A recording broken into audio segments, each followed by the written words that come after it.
In ancient times, the land of Pandalam was ruled by King Rajashekhara Pandyan, a noble ruler born of the proud Pandya lineage of Tamilakam. Upholding dharma and the welfare of his people, he governed his kingdom with righteousness. Yet amidst all prosperity, one sorrow quietly lingered in his heart, the yearning for a son who could carry forward his legacy and protect dharma after him. To fulfill this wish, King Rajashekhara performed countless yagnas and pilgrimages, seeking divine grace. But still, his queen's womb remained barren, and their prayers unanswered. One morning, as was his custom, the king set out on a hunt along the banks of the Pampa river. Suddenly, he heard the faint tinkling sound of a bell in the distance. Following the sound, he came upon a sight that filled him with wonder. On a bed of lotus leaves lay a beautiful infant. A radiant light shone from the child's body, illuminating the entire river bank. The king was captivated. The divine glow of the child's face stole his heart. Around the baby's neck hung a small golden bell that gleamed in the sunlight. At that moment, a celestial voice echoed within the king's heart. This is no ordinary child. He is Hariharaputra, born of Hari and Hara. He has descended to uphold dharma. Raise him as your own. Moved by devotion and emotion, the king gently lifted the divine child into his arms. A wave of bliss and serenity filled his heart.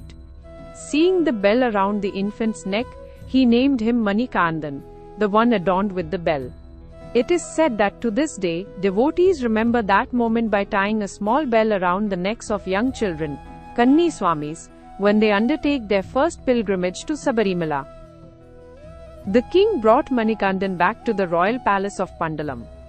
Queen Kulashekara Devi was filled with joy and wonder at this divine blessing. And soon after Manikandan's arrival, divine grace touched the royal couple again. The queen gave birth to a son of her own. The child was named Chandarajan. With two princes now in the palace, Pandalam overflowed with joy and celebration. Manikandan grew in beauty and wisdom with every passing day. He mastered every art and skill without effort: archery, swordsmanship, horse riding, elephant training, and along with these royal disciplines, he absorbed the Vedas and Shastras with natural brilliance. Wherever he went, the people of the land greeted him with affection, as though he were their own child. The whole of Pandalam rejoiced, hailing Manikandan as their future king. The king and queen were overjoyed, their hearts content, their palace filled with light.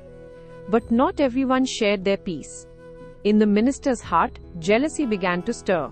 He whispered to the queen, "Your own son Chandrarajan is here, yet will this foundling Manikandan inherit the throne?" Those poisonous words slowly began to cloud the queen's heart with envy and doubt.